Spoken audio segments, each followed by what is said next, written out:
And it is wonderful to be worshiping with all of you who have joined us online, and it's still just such an awesome experience to be able to see each one of you in the pews. I think this last year and a half, nearly 2 years, you've got to understand how special that is for us to be able to see you here. Our building is beginning to look a lot like Christmas. The decorations have been pulled out, and the Chancel Guild are making it look absolutely wonderful. They also put up the mitten tree, so it is ready to receive your donations of hats and mittens and scarves, and they indeed will help keep those in need warm this winter. And the needs are great this year. If you would like us to pick anything up, we would be happy to do that. Just let us know. This morning we woke up to snow. A distinct change of season, and you have to admit it is beautiful and it is chilly. But I just want to say it was a welcome sight to be greeted by Peter in the parking lot this morning, spreading sand and shoveling to keep us all safe. So thank you to you, Peter, this morning.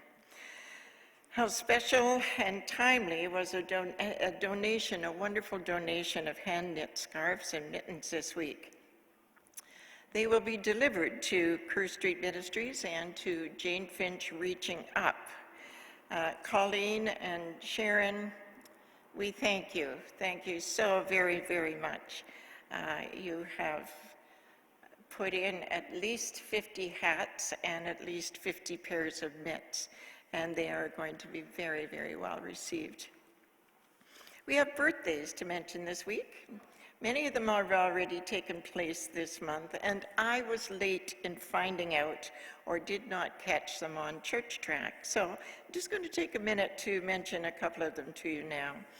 Belated happy birthday wishes to Abigail, who had her birthday on November the 3rd, to Charlie, who had his birthday on the 6th, to Myred, who celebrated on the 11th, and Isla and Keith W., both of whom celebrated their birthdays yesterday. And happy birthday to Chelsea. She's celebrating her birthday today.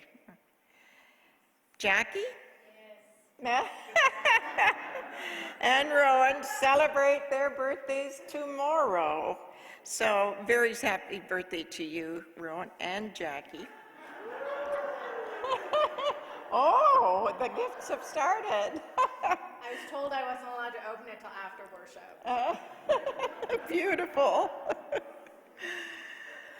Lorraine is having a birthday on November the 30th, and that's it for this month. But the first birthday to celebrate in December will be Sarah's on December the 5th. So we wish you all a very happy birthday month, and we hope that you're going to send us a photo of your celebrating so that you can share it with the rest of us.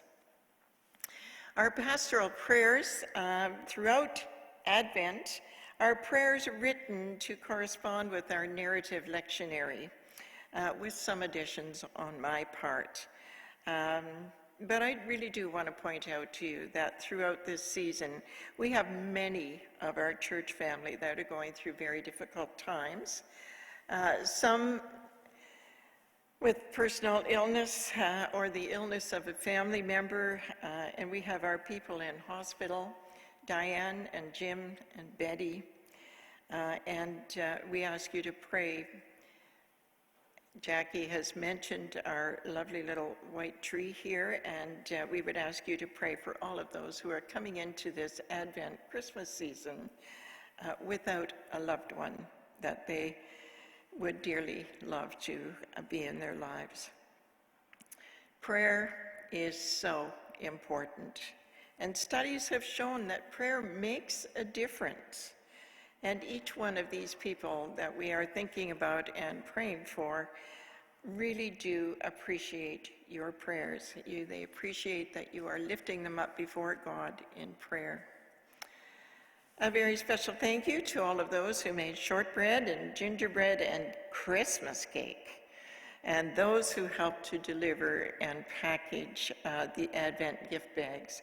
These Advent gift bags were taken to families of young children and to our seniors in long-term care and retirement homes and some others.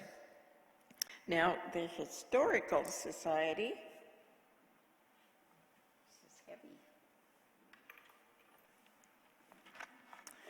Look at this. The Historical Society have given Knox a historical plaque that will be placed on our building beside the lakeshore doors, and that will be soon. There we go.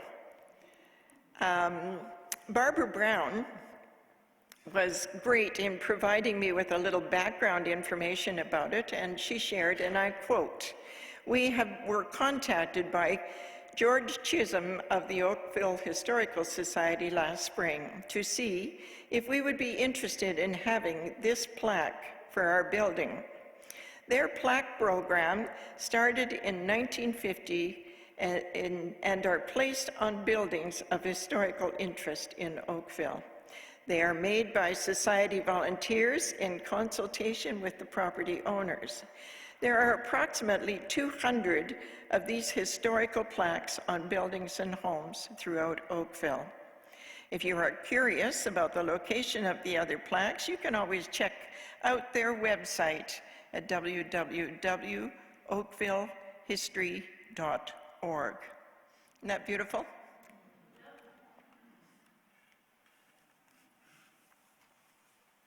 It is very heavy.